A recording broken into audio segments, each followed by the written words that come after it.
ancient mantra Om Mani Padme Hum has a poetic meaning. One awakens or realizes the jewel within the lotus. Your true nature awakens within the soul, within the world, as the world.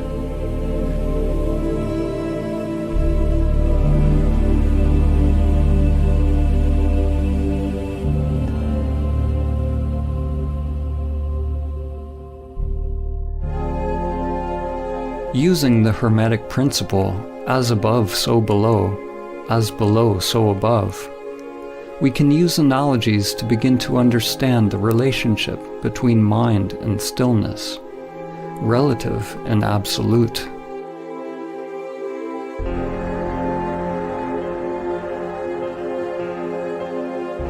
A way to begin to grasp the non-conceptual nature of Samadhi is to use the analogy of the black hole. A black hole is traditionally described as a region of space with a massive gravitational field so powerful that no light or matter can escape. New theories postulate that all objects, from the tiniest microscopic particles to macrocosmic formations like galaxies, have a black hole or mysterious singularity at their center. In this analogy, we're going to use this new definition of a black hole as the center that is everywhere.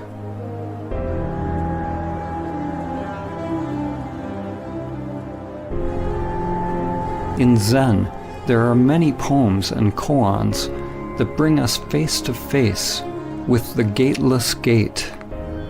One must pass the gateless gate to realize Samadhi. An event horizon is a boundary in space-time beyond which events cannot affect an outside observer, which means that whatever is happening beyond the event horizon is unknowable to you. You could say that the event horizon of a black hole is analogous to the gateless gate. It is the threshold between the self and no self. There is no me that passes the event horizon. In the center of a black hole is the one-dimensional singularity containing the mass of billions of suns in an unimaginably small space. Effectively an infinite mass, literally a universe in something infinitesimally smaller than a grain of sand. The singularity is something unfathomable, beyond time and space. According to physics, movement is impossible. The existence of things is impossible. Whatever it is, it does not belong to the world of perception. Yet it cannot be described as merely stillness. It is beyond stillness and movement. When you realize the center that is everywhere and nowhere, duality breaks down. Form and emptiness, time and the timeless. One could call it a dynamic stillness or a pregnant emptiness within the center of absolute darkness. The Taoist teacher Lao Tzu said, "Darkness within darkness, the gateway to all understanding."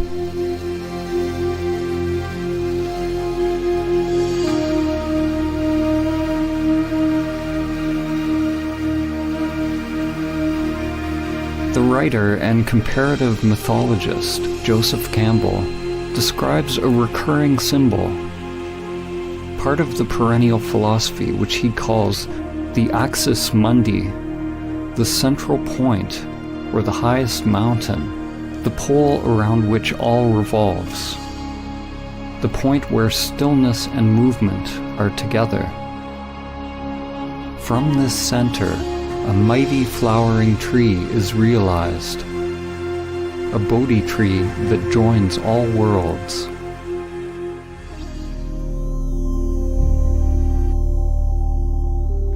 Just as a sun gets sucked into a black hole, when you approach the great reality, your life starts to revolve around it, and you begin to disappear.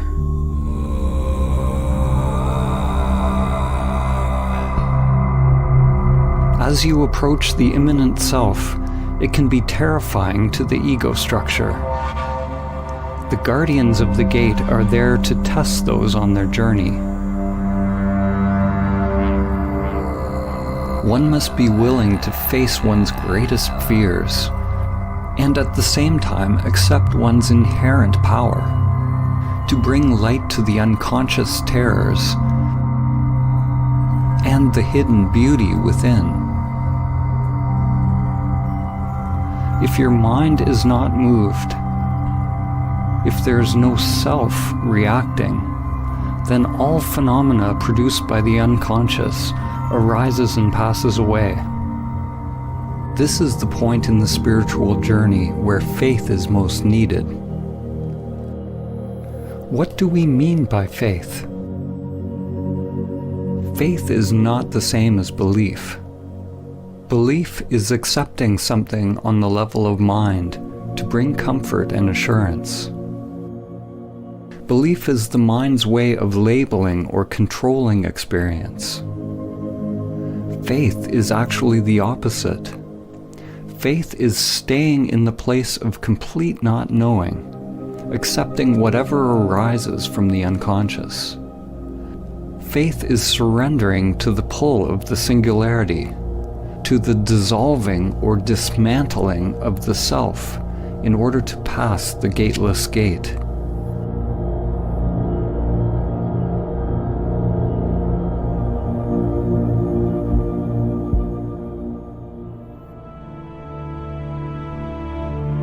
The evolution and structure of a galaxy is closely tied to the scale of its black hole, just as your evolution is tied to the presence of the immanent self, the singularity that is your true nature. We can't see the black hole, but we can know about it by the way things move around it, by how it interacts with physical reality. In the same way, we cannot see our true nature. The immanent self is not a thing, but we can observe enlightened action. As the Zen master Suzuki said, there are, strictly speaking, no enlightened people. There is only enlightened activity. We can't see it, just as the eye cannot see itself. We can't see it because it is that by which seeing is possible. Like the black hole, Samadhi is not nothingness, and neither is it a thing. It is the collapse of the duality of thing and no thing. There is no gate to enter the great reality, but there are infinite paths. The paths, the dharmas, are like an endless spiral with no beginning and no end. No one can pass the gateless gate. No one's mind has ever figured out how, and none ever will. No one can pass the gateless gate, so be no one.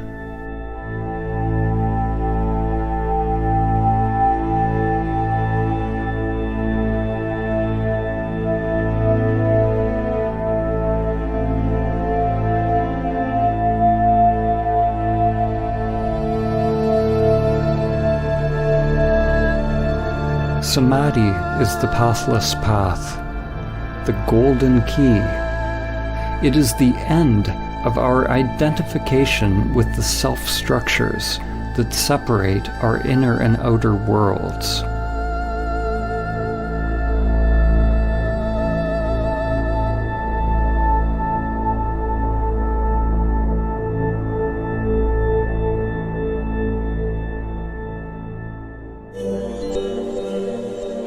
There are many developmental models which describe the layers or levels of the self-structure. We will use an example which is very ancient. In the Upanishads, the sheaths which cover the Atman or soul are called koshas.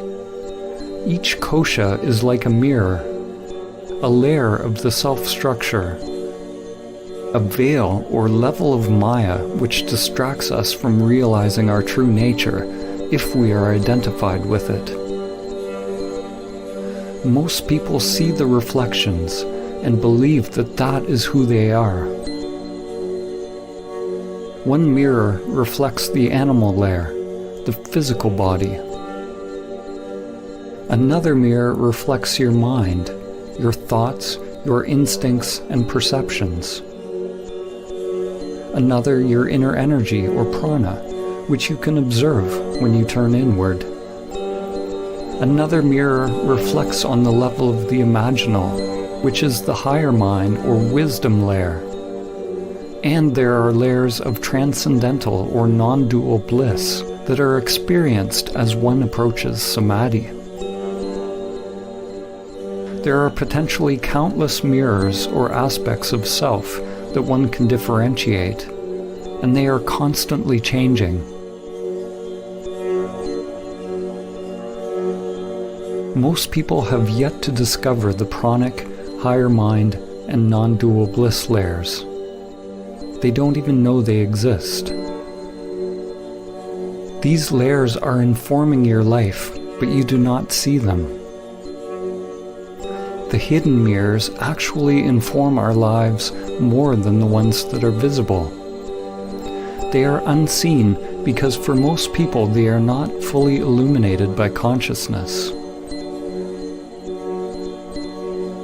Like Indra's net of jewels, the mirrors all reflect each other, and the reflections reflect every other reflection infinitely. A change on one level simultaneously affects all levels. Some of these mirrors may be left in the shadows, unless we are fortunate enough to have a competent guide to help us shine light upon them. The truth is, we don't know what we don't know. Now, imagine that you shatter all the mirrors. There's nothing reflecting you back to yourself. Where are you? When the mind becomes still, the mirrors cease to reflect. There is no more subject and object. But do not mistake the primordial state for nothingness or oblivion. The immanent self is not something, but neither is it nothing.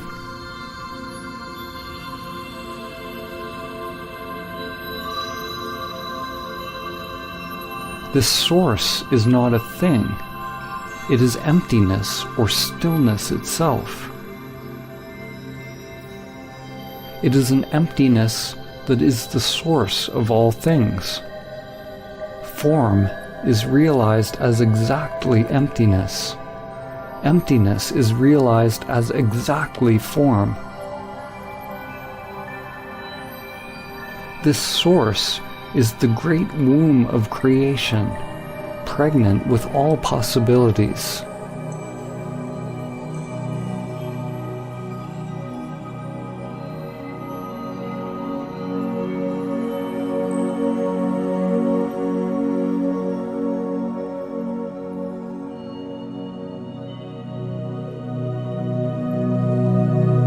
Samadhi is the awakening of impersonal consciousness. Just as when you are having a dream, upon awakening you realize that everything in the dream was just in your mind. Upon realizing Samadhi, it is realized that everything in this world is happening within levels upon levels of energy and consciousness. It is all mirrors within mirrors, dreams within dreams. The you that you think you are is both the dream and the dreamer.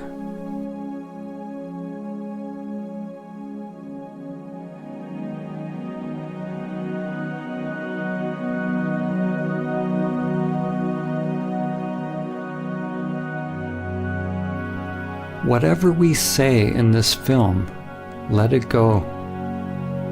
Don't capture it with the mind. The soul is dreaming the dream of you. The dream is everything that is changing, but it is possible to realize the changeless.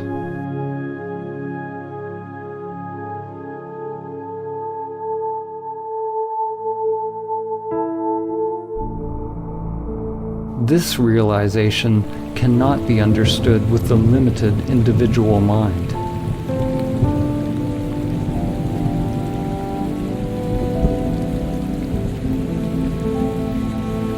When we return from Nirvikalpa Samadhi, the mirrors begin to reflect again, and it is realized that the world you now think you are living in is actually you. Not the limited you, which is only a temporary reflection, but you are aware of your true nature as the source of all that is.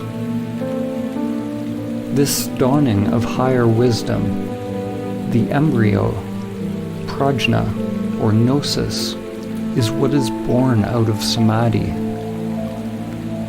According to the book of Job, Hokmah, or wisdom, comes from nothingness. This point of wisdom is both infinitely small and yet encompasses the whole of being, but it remains incomprehensible until it is given shape and form in the palace of mirrors, called Binah, the womb carved out by higher wisdom, which gives shape to the embryonic spirit of God.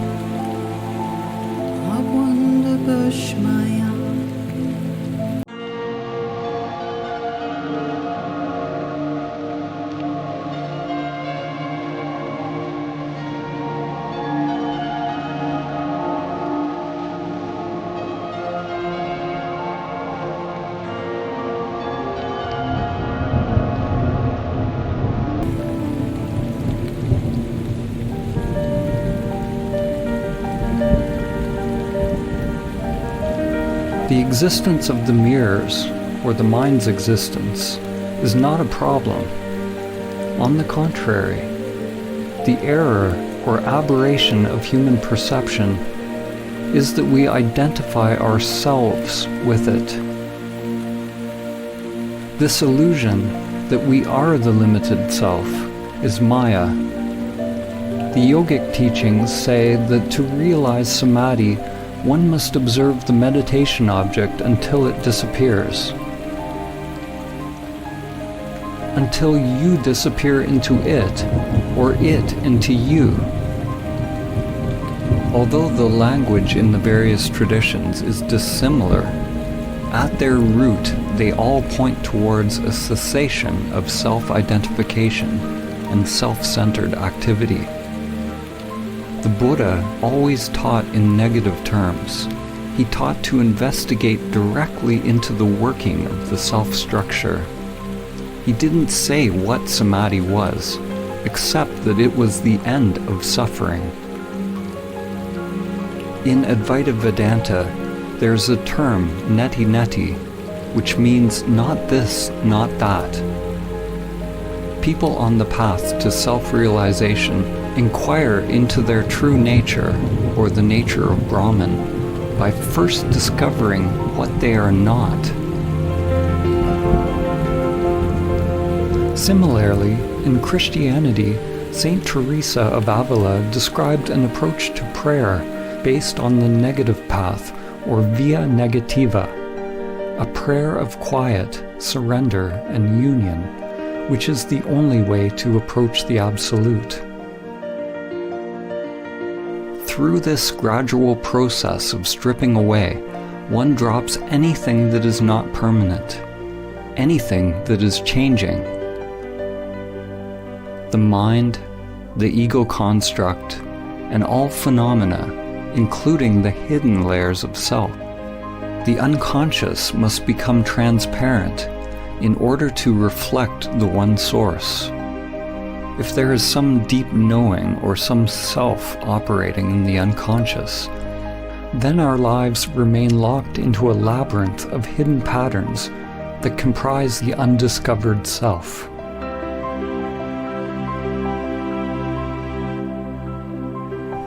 When all layers of self are revealed as empty, then one becomes free from the self, free from all concepts.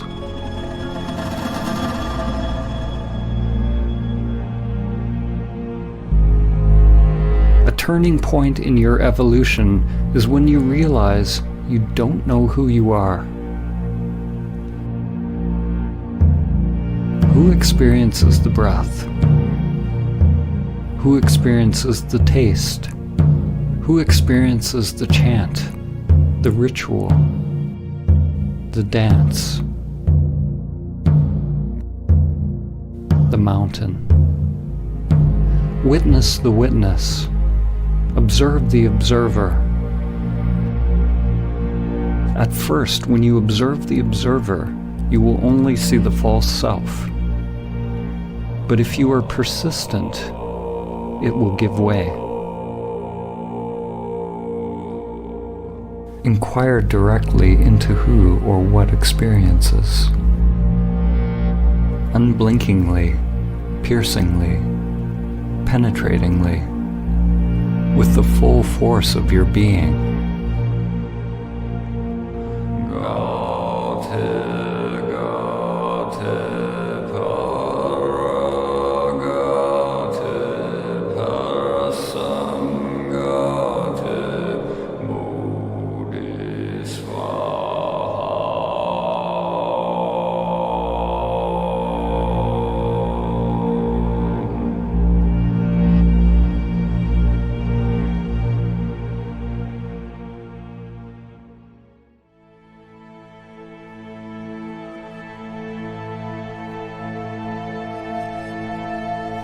There is no self that awakens. There is no you that awakens. What you are awakening from is the illusion of the separate self, from the dream of a limited you. To talk about it is meaningless. There must be an actual cessation of the self to realize directly what it is. And once it is realized, there is nothing that can be said about it. As soon as you say something, you are back in the mind. I have already said too much.